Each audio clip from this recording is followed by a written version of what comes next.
And just a heads up, we will be recording the session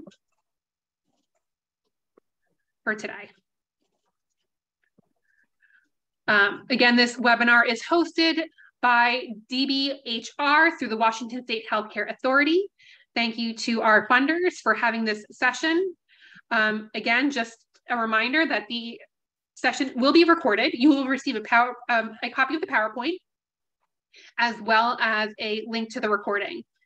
And in my sessions, I just like to kindly remind that as we are here today and kind of learning about this topic, exploring with each other more about the integration of SH and SE, that I like to facilitate sessions with certain community guidelines in mind. First and foremost, this is a safe space and knowledge share space where we can leverage everyone's strengths and experience in broadening our own knowledge, skills, and competencies. We really want to emphasize co-learning, that we can all learn from each other. And we want to make sure that we are being respectful and operating from a place of empathy, dignity, and again, utmost respect for everyone's beautiful and complex identities that we bring into our virtual space. With that in mind, this is a stigma-free zone, and we want to make sure that we are leading today with curiosity. I know that you wonderful practitioners and supervisors have some really tough work ahead of you, a lot on your plate, so to speak. And to be here for 60 minutes to carve out this time is very meaningful. So I want to make sure that this is a purposeful, intentional 60 minutes, that I'm going to meet some of the needs that you have. And so to do that, please join in the discussion. Put your questions, comments, points of clarification into the chat box so that we can make today's session really applicable for your services. Okay, so I'm seeing from the question that I had as to what are you seeing on the ground? Right?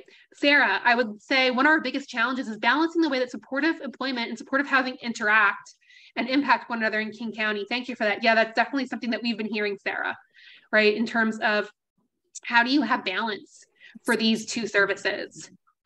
Okay, Q, yes, I am going to make sure that everyone is muted. Please do so as well for yourself. Sorry if you're hearing some of that background static. From GC, I'm feeling like individuals are prioritizing housing over employment. Yes, that's what we're hearing as well, that it can be difficult to get individuals to equally engage in service on the employment side. Yeah, that's what we're hearing from some of the leadership as well. Interesting that you are also echoing those same sentiments. Yeah, from Sarah, it can be particularly hard when you're not working with a housing first model. Absolutely. If anyone else has any thoughts about what you're seeing on the ground in terms of the integration, please go ahead and put that into the chat. I hear some noise, so I'm just going to mute. Please make sure that unless you are commenting, and please feel free to do so, you can unmute and share. But if you're not otherwise going to ask a question or respond, please keep yourself muted. So for today's session, we're going to look at, first and foremost, the importance of SE. And that really gets down to the rationale. As supervisors, we want to be mindful of how we're kind of discussing, training folks on the rationale. Then we're going to look at the integration of SE, supported employment, and SH. Really, they have a symbiotic relationship. And I think it's important to emphasize that. Then we're going to look at prioritizing SE in the SH settings, in the supportive housing settings.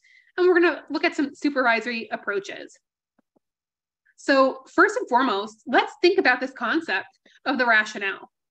As supervisors, as individuals that are onboarding new staff, as individuals that are facilitating team meetings, clinical meetings, as well as individual supervision, it's important that we really emphasize the rationale for SE services in the integrated setting of supportive housing.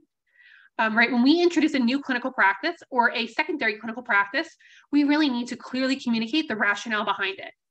And we have to back it up by relevant data, right? So thinking about that, right, why do we want to explain this rationale? Because it helps with implementation.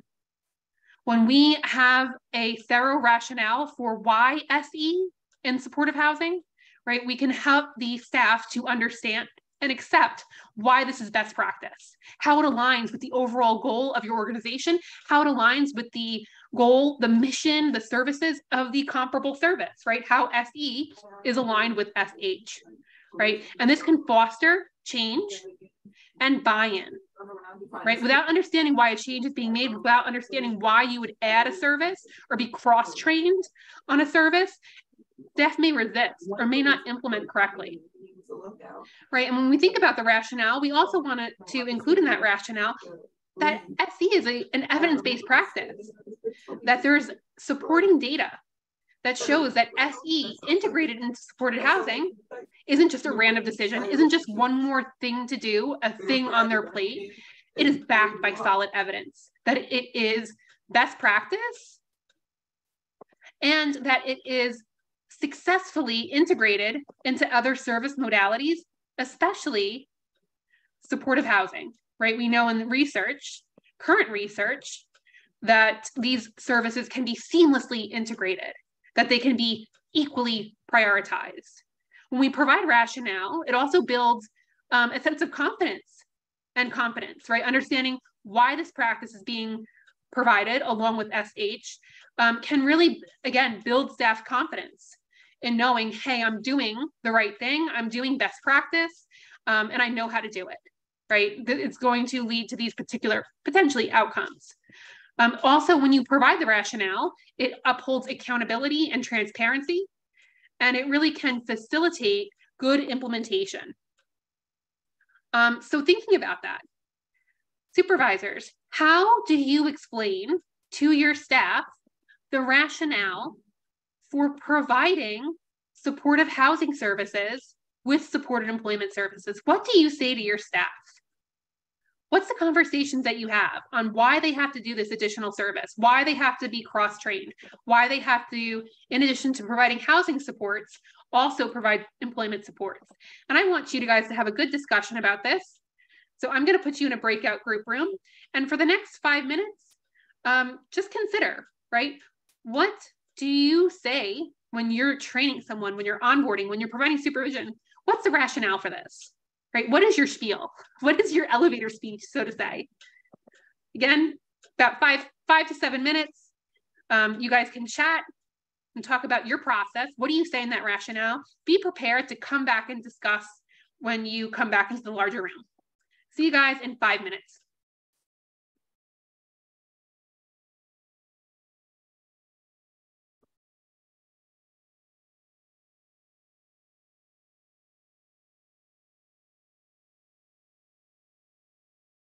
I'm going to resume the recording. So let me hear, what did you guys discuss? How do you explain to staff the rationale for providing supported employment services in the supported housing setting? You can unmute, you can put it in the chat, whatever way you feel comfortable, but just share a little bit about what your group discussed. What did you find? How are you, relaying the importance of this particular service? I know for me, it really goes back to you can't have housing if you don't have employment, and you can't have employment if you don't have housing. Both lacking in either of those areas creates barriers to achieving your other goals. And so having like the integration where you're both looking for housing and working on employment goals at the same time, you're probably solving quite a few issues that go into both of those types of things, whether employment or housing. If somebody doesn't have a social security card or an ID, that affects both. Absolutely. And so having those services work together.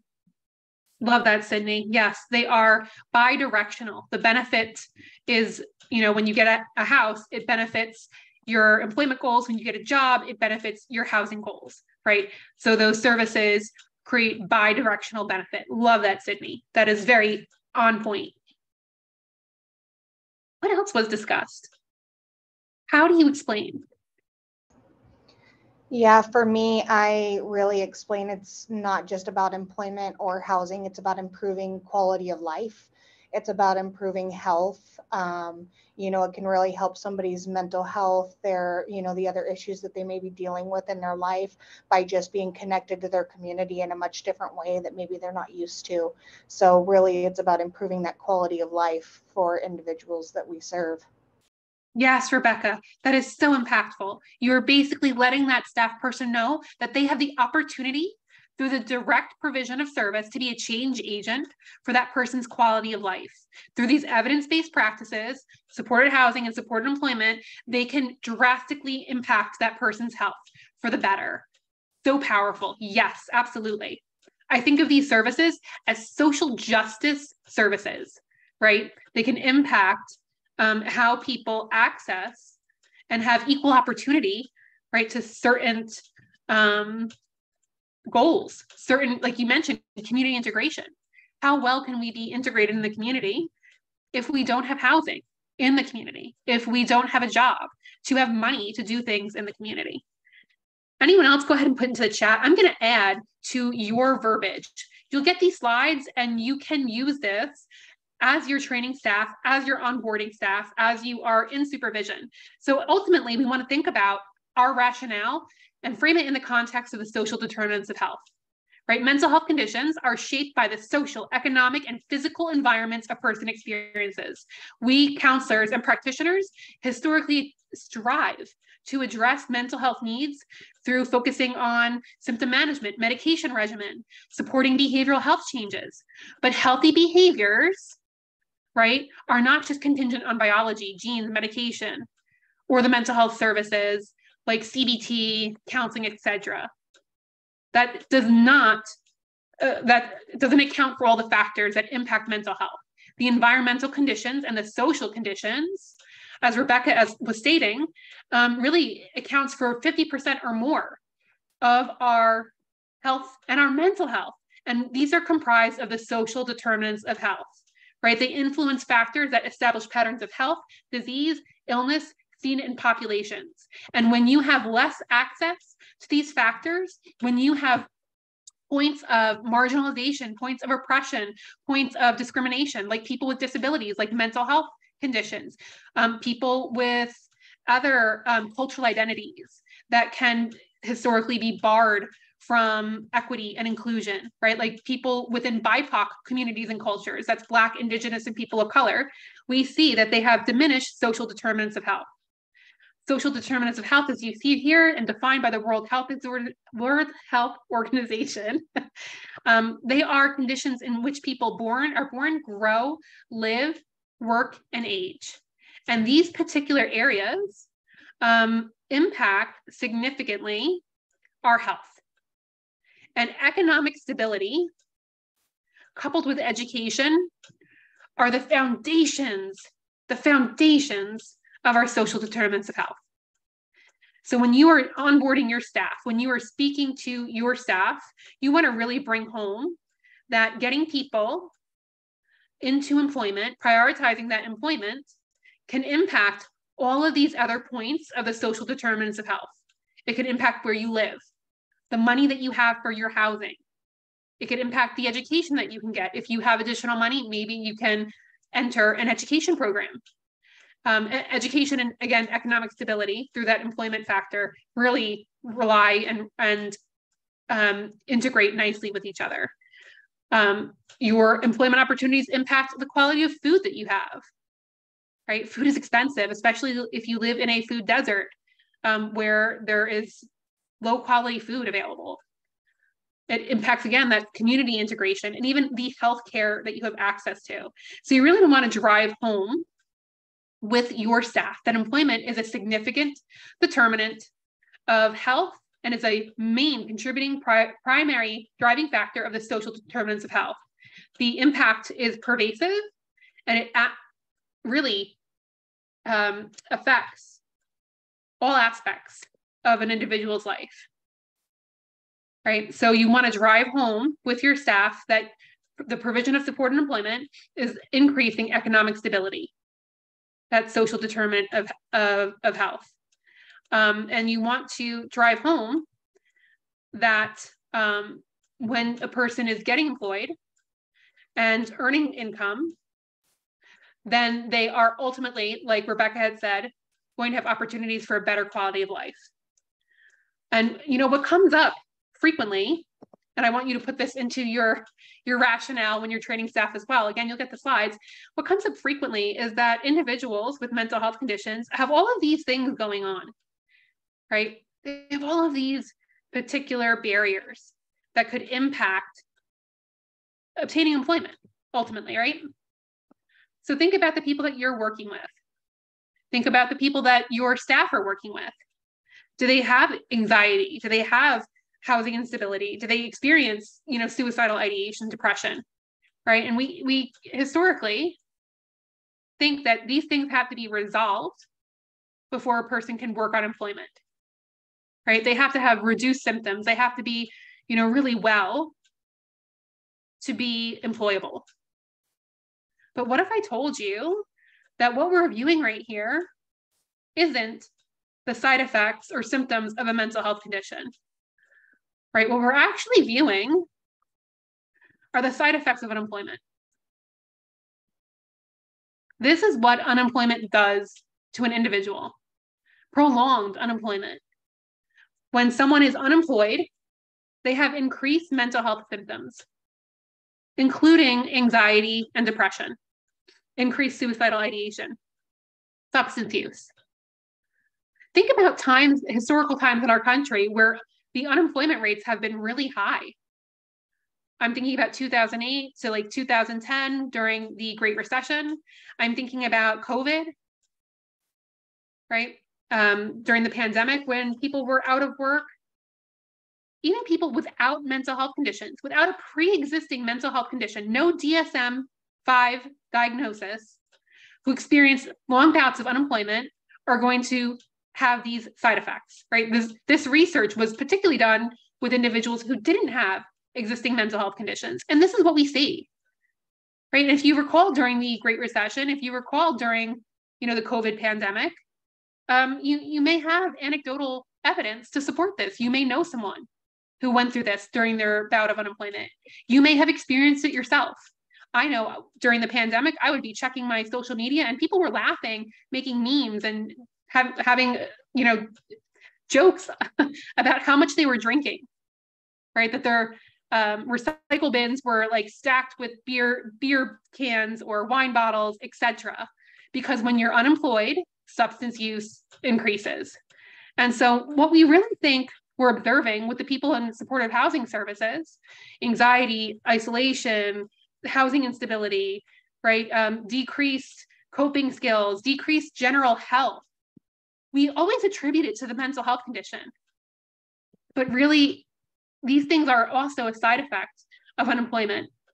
This was an aha moment for me as a practitioner, realizing this, because we cannot begin to parse out what is a mental health symptom versus what is a side effect of unemployment. And if we say to somebody, you'll get employment, you'll be employable when, right? Once these symptoms of depression subside, once the substance use subsides, once you start to have housing stability, we'll work on employment then.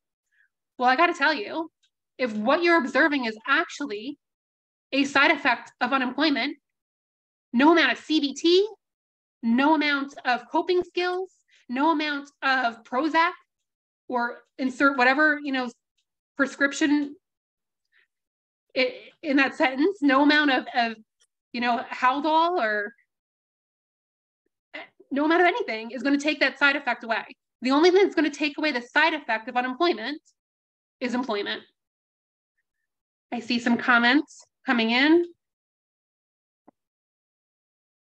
There's also a factor that a job paying minimum wage cannot even support a studio apartment. There's definitely an adjustment that is needed to increase wages. Absolutely.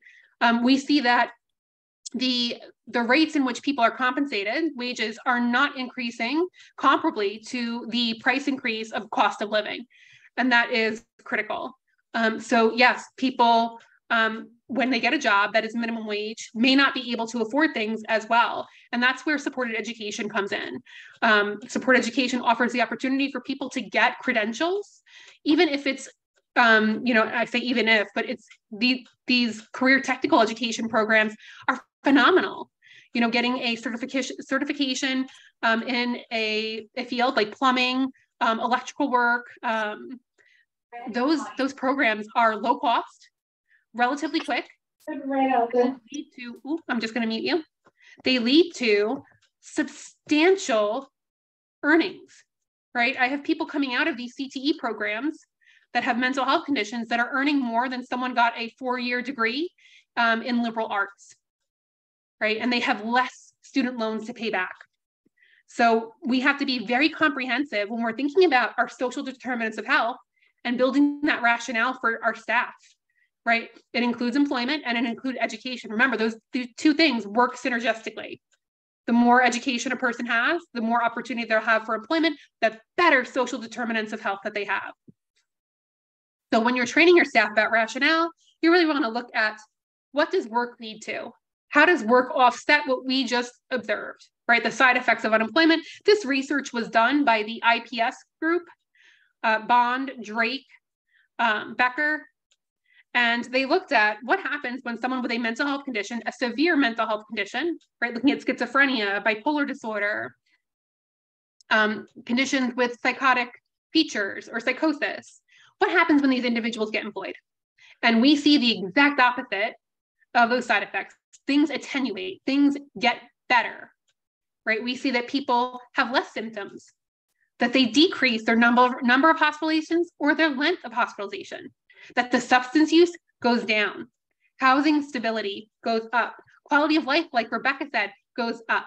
You want to take these slides and train your staff with them, because ultimately, like Rebecca had noted, when we are helping people to get employed, to get education, right, it is going to increase their social determinants of health and their quality of life. We are, in fact, offering a change agent service. It is transformative, that people can recover from those side effects of unemployment and their mental health condition. So thinking about SH and SE, they're really, again, quite comparable. They, I think, offer a lot of overlap. So thinking about your supported employment and supportive housing services, where is the overlap? Go ahead and put in the chat. You want to emphasize with staff that these services are really seamless, that they can be provided by a cross-trained staff, and that there's a lot of comparable features. For example, I'll give you one.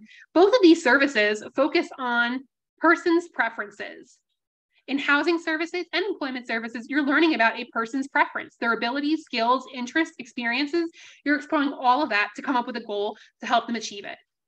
What else do you find in terms of these service provisions? How else are they similar? Very similar in certain regards.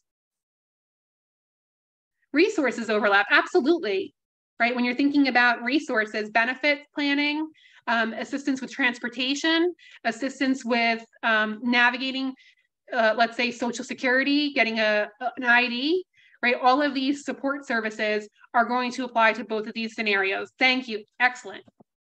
What else? What else comes to mind? Very comparable. Lack of having one or the other is the same.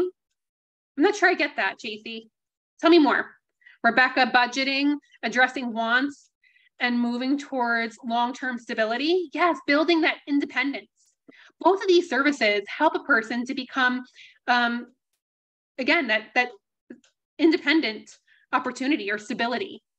A person can build skills to reduce any, some things are coming in fast, any like dependence on support services, benefits, etc. Right? We can reduce that with these support services.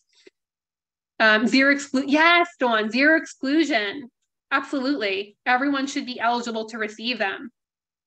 Housing staff may get to know the same individual served, and communication can help with managing a person's needs. Yes, so the individual can really build rapport, and it's a therapeutic alliance. It's that relationship that can really assist, right, in the driving piece of a person obtaining their goals. right? When they have a good rapport with someone, they can be vulnerable, they can share what their goals are, what their real barriers are. It takes a lot of courage to tell somebody, I'm having challenges with substance use. They need to know that you're a safe person. And so when we build that trust and rapport, we can leverage it to help that person achieve their employment goals as well as their housing goals, right? So thinking about, again, put in the chat as it comes up to you and you're identifying, some of these similar aspects of SE and SH and how they're very intertwined, right? We know it focuses on individuals' preferences. It's integrated with mental health care, right? Employment services as well as supportive housing addresses that mental health piece, right? How do you obtain housing? How do you obtain employment while simultaneously managing that mental health condition so that you can be successful? We noted that we have to navigate benefits counseling in both of these services to understand how they have access to employment benefits as well as housing benefits, right? Those subsidies that they may be applying for. Both services offer that continuous support, right? And it's mobile. You're going out into the community. You're helping people to really identify what their goals are and to offer that ongoing support like Dawn had mentioned, right? There's a lot of commonalities to these services. We value the person's right in choosing and identifying what their preference is and honoring it. When we think about the provision of these services, I think it's really important to look at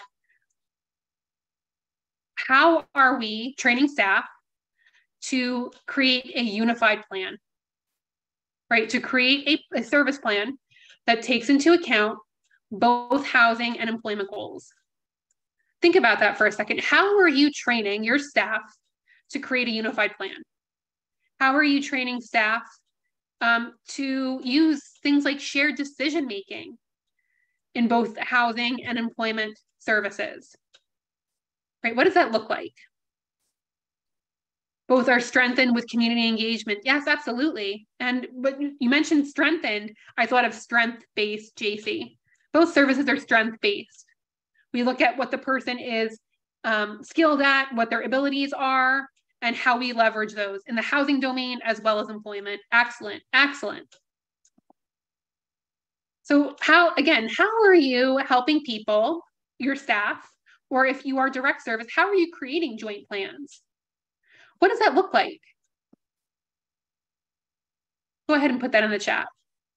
Additionally, when we're thinking about what's comparable, I'm sure you're both services are using some type of system to manage documentation, right? You have a system that's managing documentation. You have a system that's managing outcomes, right? So how many people are in their housing? How many people have a job, right? So you can use some of these processes to support the balance between the two, right? Looking at those outcomes as a supervisor to identify where people are at.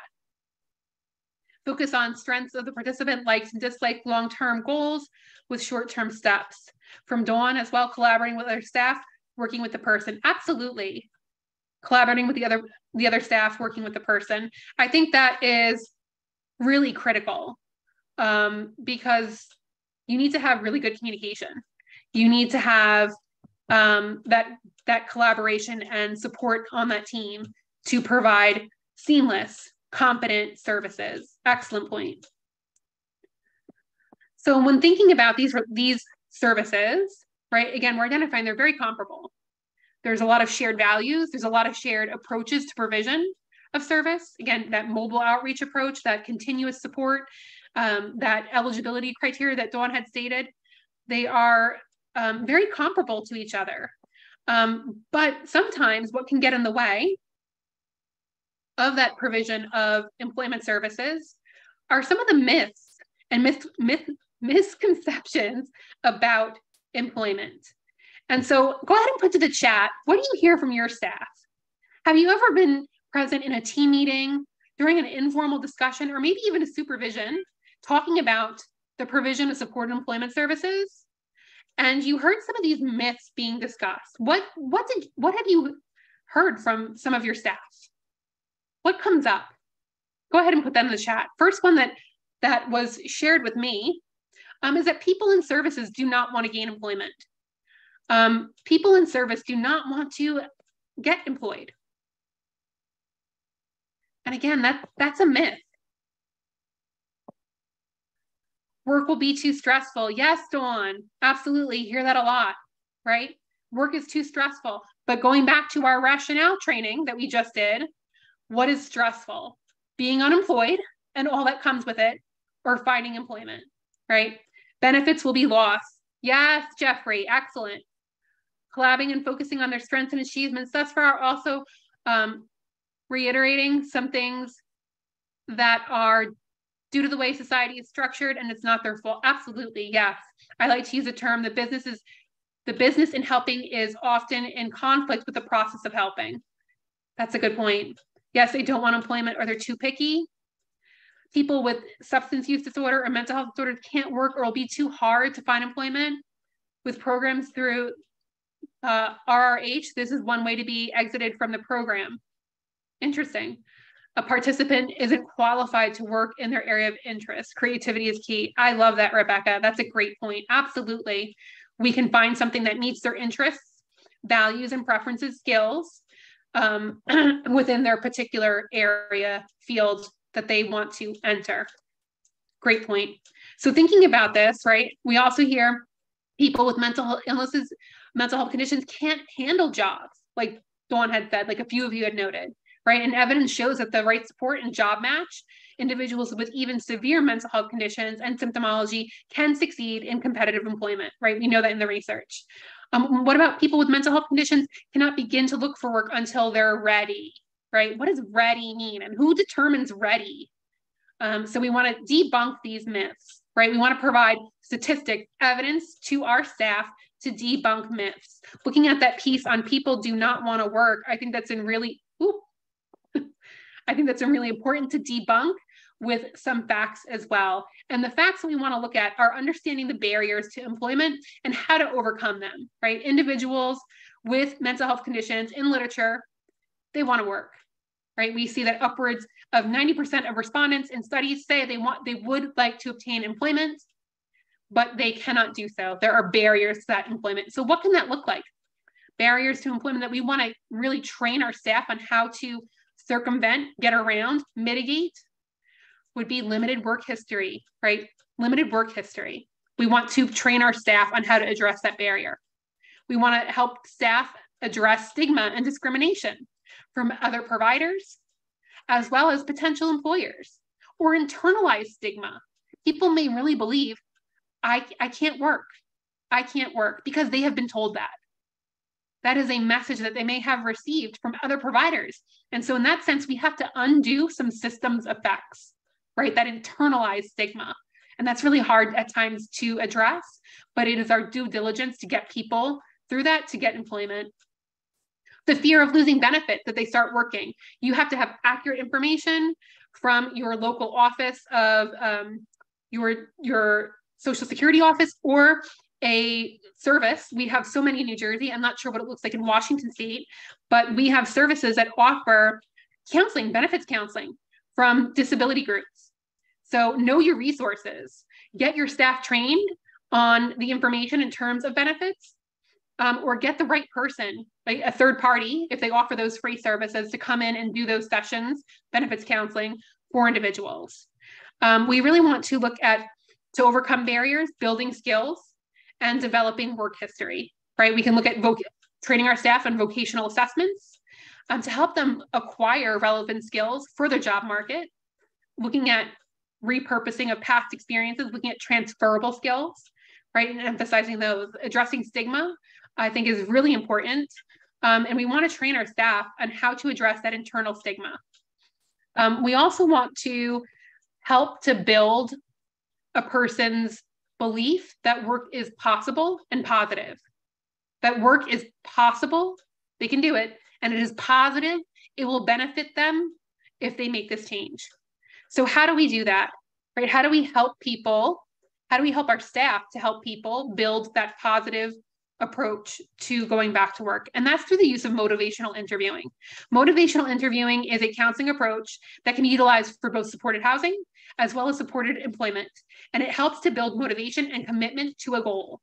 So when you think about a person's ambivalence and or desire to remain unemployed, motivational interviewing can help a person to explore that ambivalence, their feelings about going back to work, even their feelings about, going into a new housing circumstance, and address fears and concerns. It can enhance motivation and can support the goal setting process.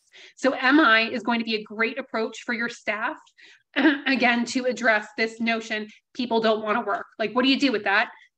Great approach is motivational interviewing to build that intrinsic desire to re-engage.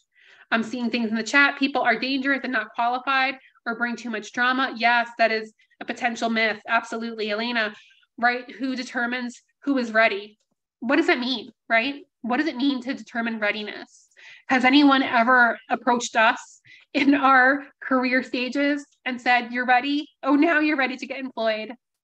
That's not a normalized experience, right? That's very stigmatizing, derogatory, and discriminatory. Gaps in employment. Yes, JC, we want to help address those gaps in employment through teaching our staff how to create a functional resume. We want to have a skills-based functional resume. So we want to teach our staff, how do we do that? JC, criminal history. Yes, how to address that? Too many applicants, too little jobs. Absolutely. Yes, that's a big problem. And how do we go around that? So thinking about barriers to SE implementation, I want to put you in your breakout group rooms again. And I want you to talk about what are your specific barriers to SE implementation for your staff. That can look like things like insufficient training, lack of resources, inadequate support, that internalized stigma, stereotypes, maybe it's systems effects or policies, maybe it's even workload or burnout. But take this next, let's do 7 minutes and talk about in our groups the barriers that we're seeing so that we can hopefully create an action plan. And I'm going to open those breakout group rooms. I'll see you back in 7.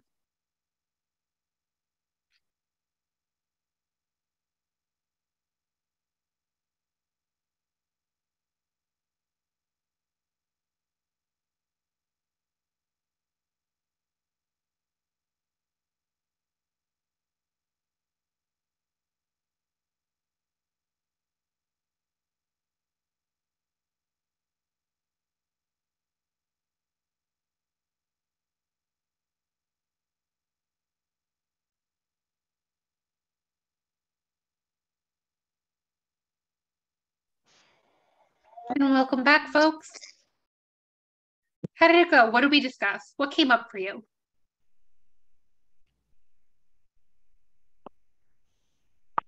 One of the things that came up in our group was getting and maintaining staff is really difficult, and it ends up creating barriers for the people being served because maybe they go on waiting lists or maybe they just don't get the service that they need because because staff's not available. So getting to the services to begin with is sometimes the challenge. Absolutely, Dawn. We see such challenging times right now, and it's been, the case for at least in New Jersey, and I can recall a year or two, where we have really struggled with getting people inside positions and maintaining those positions. In fact, I sit as a vice president of the New Jersey Psychiatric Rehabilitation Association, and we had a session just on this topic, right? Getting people in. And we talked about during this topic, some really creative ideas in terms of getting people into the positions, including looking at things like doing a 4-day work week instead of a 5-day work week.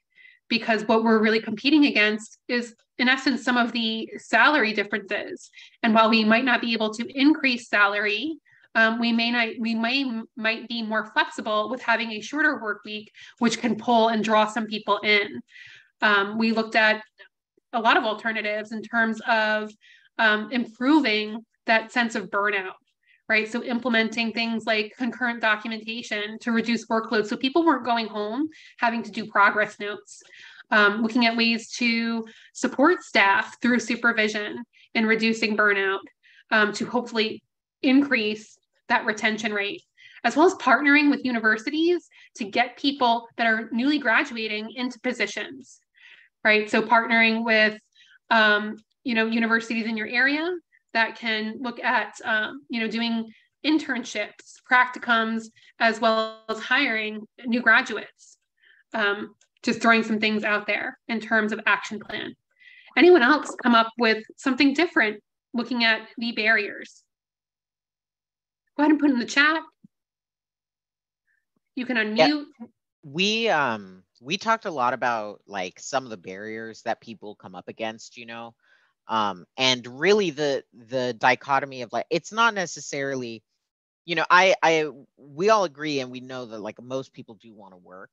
Yeah, that's true. But there are very few people who say they don't want to work. But there are also people who are traumatized by working, from trying over and over again, who are going to work environments, attempting jobs, being outed as being mentally ill by their coworkers and being subsequently fired. And I know most of y'all aren't from the YWCA. I do talk about this a lot. So just to be clear, I'm not discussing a client. I'm talking about my wife with schizophrenia. I have seen this happen personally. She is terrified of working. Does she want to work? Of course she does. Of course she does. We would love to have that extra source of income. But trying over and over again, like many of our clients do, every time they get a job and fail, the learned helplessness increases. And I know for my wife, the anxiety increases. I've driven her towards an interview and had her burst into tears like most of the way, like half the way there, and say she can't do this, she's terrified. And after everything that our clients have been through COVID, and through the like wage shortages and such, and just the turnover rate in their own jobs and in the people that are supposed to be helping them, there's a lot of difficulty here that is outside necessarily the client's desire to work or our ability to help them. There are barriers outside of those things. Hugh, I 100% agree. You're bringing up such an important piece of this puzzle. I am currently enrolled in a PhD program, and I'm in dissertation, and my program focuses on the treatment of trauma. And so I know the extent to which you speak about the trauma in terms of discrimination, stigmatization, right? That is like almost an institutional betrayal, hands at the people that are supposed to be the safe place, harm at the hands of people that are supposed to be the safe place, right? Work is supposed to be a safe place. It's supposed to be a place where you are improving your quality of life, not negatively impacting it. And so coming from that trauma-informed perspective is so critical, helping people to get linked up to trauma services, helping the person to regulate their vagal system, to bring back and invite safety and stabilization into the body is going to be core.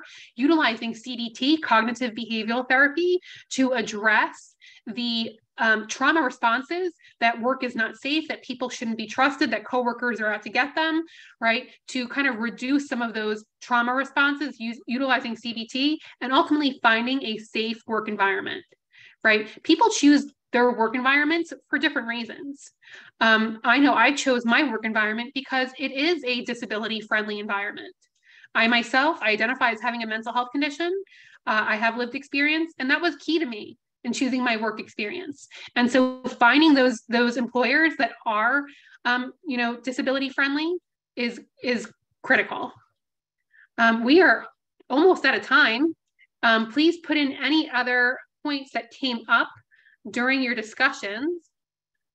Direct service staff, that was the barriers. Turnover, yes, because of the wages and benefits, absolutely. My program director talks a lot about looking for places where you can carve out a position, such as those have some mental health conditions, carving out a position that could be a good fit rather than trying to find, yes, absolutely, that job carving can be an option for some folks in an environment that's disability friendly, and that could be key for some folks. Absolutely. Anything else? Sorry, go ahead. In our group, we talked about another barrier being lack of training for staff. And I don't want to take it more than a minute to say that's one of the things that I provide. I work for the Healthcare Authority, and I provide training to staff related to supported employment. I have housing colleagues that provide training to staff and agencies, I guess I should say, related to supportive housing. So I put email addresses in the chat box if anybody feels like they need training on things like customized or carved employment. That's surely things we can do for you. Absolutely, Dawn. Great point. Getting people onboarded and trained properly is going to be key, crucial, that linchpin, if you will, to getting people to provide supported employment services. Thank you so much for attending today's session. You will get the full PowerPoint. Please use this to train your staff in the provision of support employment and that rationale piece, as well as addressing these barriers. If you would like to reach out and follow up from anything for today's session, my contact information is included. Thank you. You guys have been absolutely wonderful. I wish you the best of luck in your service provision as well as your supervision of direct service providers. Thank you so much again, and I hope to see you at our next session. Bye, folks. Thanks, Amy.